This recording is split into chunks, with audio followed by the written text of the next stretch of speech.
Hello? Hello? Hello, is that Alvin Roth? It is.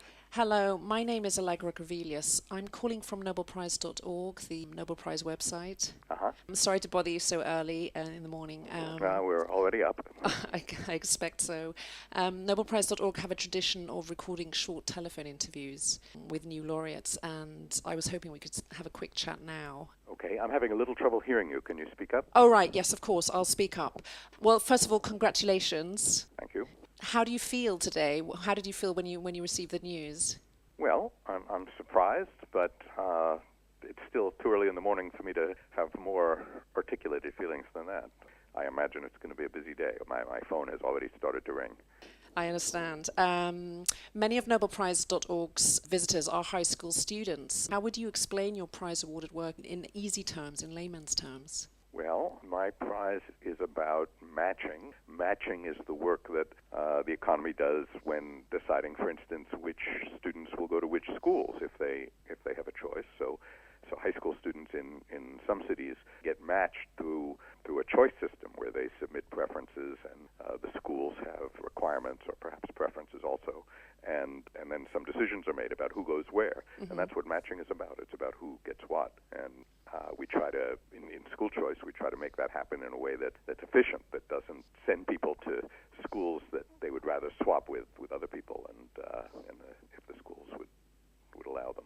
And if your students are in high school, then they're going to go through many matching markets in their lives. They're going to get married. They're going to get jobs. So they can think about us then. So your work has a lot of practical applications in our lives, school applications, maybe matching kidney donors and receivers. Are you driven as an economist by these questions, by applying your theories to real life? Yes, economics is about real life, so I'm very interested in that. And when you recruit postdocs and students, do you apply the same theories? Well, my postdocs are all different, but they're all interested in economics and how it shapes our lives, and how we can learn more about it. You know, we want to try to make things better, but we also want to learn to understand them. Those are related tasks. Different postdocs, have different points of view. Yeah, indeed. So as a young person, what inspired you to become an economist? Well, I didn't become an economist till rather late in life. My PhD is in operations research. I was interested in making things work better and using mathematics to help do that.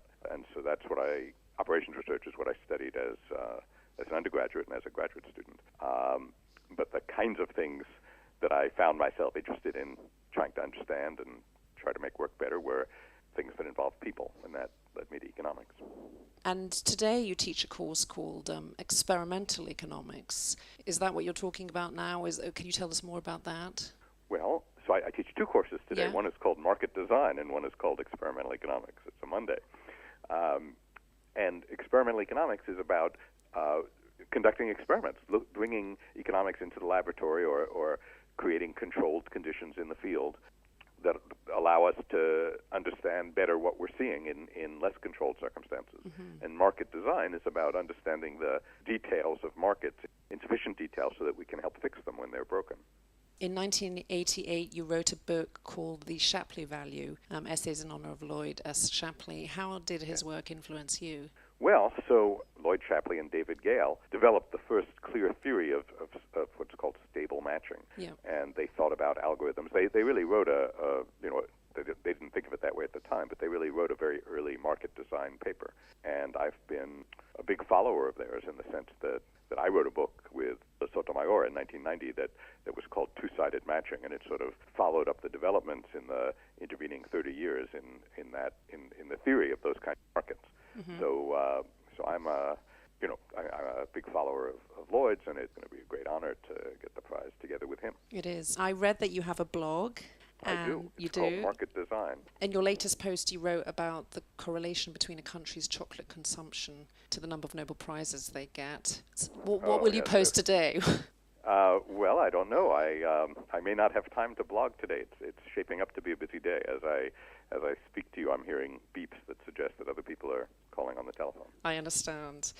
Last question, how are you going to celebrate today, if you get a Well, chance? pretty soon I'm going to have a cup of coffee. That sounds good. That sounds excellent. Well, congratulations, and Thank we you look very forward much. to meeting you in Stockholm in December. I'm looking forward already. Okay, thank you. Thank you. Bye-bye.